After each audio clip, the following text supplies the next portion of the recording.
thin veil that is the ocean still obscures so many mysteries. Life forms as alien as the faraway stars, clues to our own past, half remembered almost amidst the web of history.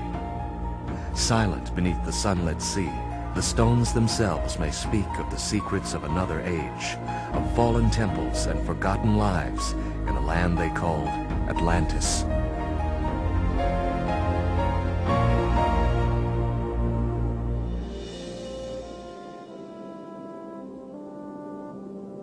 Since man first entered the oceans to unravel its mysteries, one secret remains for the most part elusive. Scant clues as to the existence and location of lost Atlantis remain hidden within the depths, as if held in a timeless trust by the myriad creatures of the sea. From time to time, these guardians of the ages allow our eyes to glimpse a tantalizing piece of the puzzle. But as sentinels of a mystery as old as man himself, they grant us merely a dim and shadowed view through the narrow portal of history. These faint and cryptic messages from our ancient past may be locked in the very stones of the seafloor. They may lead us along a barely discernible path, laid out long ago beneath the silent sea. Here the stones themselves may speak of a dream long held in the collective memory, of a golden age in the human story. Occasionally, the pieces of this puzzle, as vast as time, present a clue of promise, a hint as to the structures of the ancients, decipherable to a dedicated few who track the trackless way, and see the signs, the steps, the marks of men amidst the sunken, ruined order of nature, scattered out beneath the oceans of the world in seeming randomness and abandon. This journey of rediscovery takes us towards the very center of our Earth in an attempt to unravel the fabric of time itself, to probe and pull from the depths the ancestral messages that may remain. By utilizing every conventional tool and every innovative technology that modern men devise, this science, sent seeking like a silver eye in space, scans the broad reaching of the ocean realm. Faint fragments of this mystery lie strewn upon the ocean floor, from the Azores to the Amazon, and on across the Grand Bahama Bank, where evocative sand-blown patterns, like hieroglyphs, lead the searchers on, sometimes shifting by storm or tide to reveal the possibility of a long-ago civilization. Perhaps the workings of some forgotten race with the reputation of gods and the limitations of men. The challenge is the decoding of a message transmitted through myth and legend down through the ages, and so often obscured by the retelling of the tale, by the passage of time, or the force of the elements themselves. What has been sent down to us intact, like some returning craft launched so long ago, and which some believe exists and still remains above and below the waves, is a name. That name is Atlantis, fabled mother of empires and cradle of cultures. Her influence and power spread across the oceans of the world, but as men with curiosity and conquest at heart, they spread out upon the earth and spawned the ancient cultures of the world. Those who subscribe to the theory of Atlantean expansion cite the mysterious megalithic structures of Europe as possible proof of contact.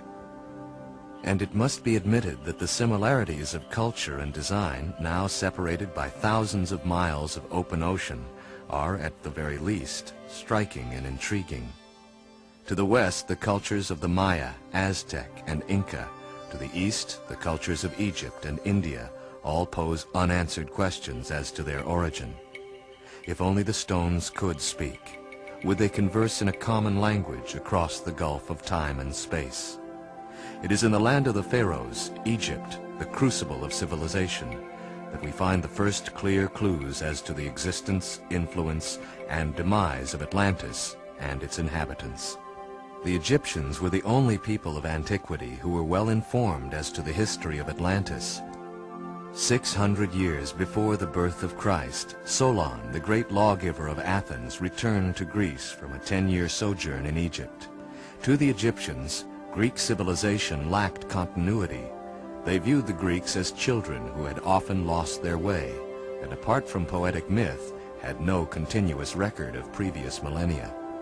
Amongst Solon's newfound knowledge was a detailed history of the Atlantean age. His intention was to commit the tale to epic verse, but infirmity and death intervened.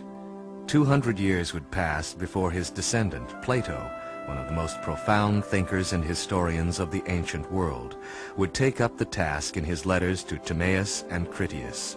What Plato recounted to his students and followers was not a fanciful yarn of gods, demons, miracles, and mysteries, but a reasonable history of a rich, cultured, and educated people who dwelt in a land called Atlantis, situated beyond the Pillars of Hercules, in what we now call the Atlantic Ocean. Though much of Plato's account deals with an attack by a large Atlantean invasionary force on the city-state of Athens, he continues on, in his own words, to describe in minute and splendid detail the continent, culture, and civilization of Atlantis, as it was more than 9,000 years before. Now this island was larger than Libya and Asia together. Landward, the island presented a mountainous aspect, especially on that side of which looked seaward. Around the royal city stretched a level plain, likewise circled by mountains except on the coast. The Atlanteans built temples and palaces, bridges direct to the waters, which flowed in a triple circle round their ancient metropolis. The part which faced the sea was covered with villas, places for worship.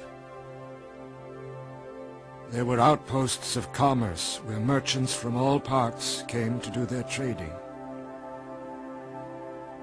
In the middle of the city was the Temple of Poseidon, glittering with gold.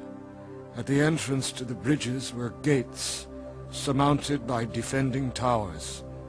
These bridges were sufficiently high to permit the passage of large vessels. Each of the 2 zones of the city was filled with temples, shrines, groves, and gymnasiums. All around the city stood golden images of all the descendants of the Atlantean kings, together with many statues of royalty and private persons from foreign parts that were in subjection to the Atlantic island. This inner sanctum was fiercely protected by the soldiers of the Royal Guard. Atlantis itself was divided into zones of power, each overseen by a governor appointed by the royal family and responsible